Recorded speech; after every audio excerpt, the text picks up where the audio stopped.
The political scene in Kenya is once again awash with power plays and backdoor deals, with several opportunistic politicians circling like vultures, eager to take over from Deputy President Rigathi Gachagua, who is staring down the barrel of impeachment.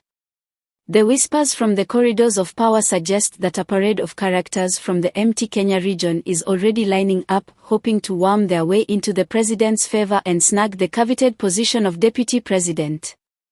First on the list of contenders is none other than Interior Cabinet Secretary Kithure Kindiki, the man who was once seen as the frontrunner for the DP spot before Gachagua bulldozed his way to the top.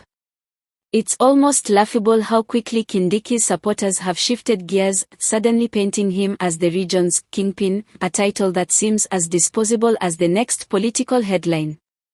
Kindiki, the once quiet Tharaka Nithi senator, is now being paraded as the messiah for empty Kenya, conveniently ignoring his years of political invisibility until now.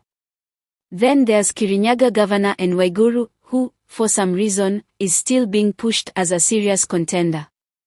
The same Waiguru, whose time as devolution CS was mired in corruption scandals and public outcry, now finds herself propped up as a potential first female deputy president.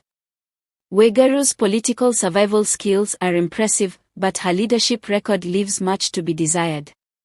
The Women Governors Forum's endorsement for her is little more than political theatrics, desperately trying to make her seem relevant in a male-dominated race. Not to be outdone is Murang'a Governor Irungu Kong'ata, whose soft-spoken nature is being sold as a virtue when in reality, it's more likely that his lack of confrontation is due to a lack of backbone. His supporters claim his track record speaks for itself, but when compared to others in the fray, it's hard to see what exactly makes Kong'ata stand out, other than being a safer, quieter choice who won't rock the boat too much. Then there's Ndindi Nyoro, the Kiharu MP who has made a name for himself through fiery speeches and grandstanding, only to retreat into an awkward silence at a time when the country is watching.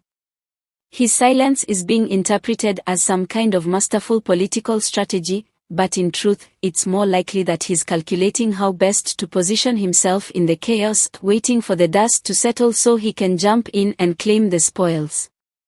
Perhaps the most absurd suggestion is former Health CS Mutahi Kagwe, whose time in the spotlight during the COVID-19 pandemic was marked more by PR stunts and questionable decisions than by genuine leadership. It's laughable that Kagwe, who faded into obscurity after leaving the health docket, is suddenly being touted as a potential deputy president. And then there's Embu Governor Cecily Mbaraya, who, let's be honest, is merely a footnote in this political scramble, thrown into the mix to add some diversity to the list. Meanwhile, Gachagua himself is vowing to cling onto his position with all the desperation of a man who knows his time is running out. His public declarations that he won't resign sound more like the protests of someone who can see the writing on the wall but refuses to acknowledge it.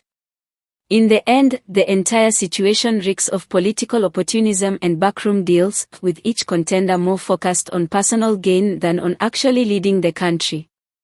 The whole affair is a circus, with the people of Kenya left to watch as these so-called leaders jostle for power.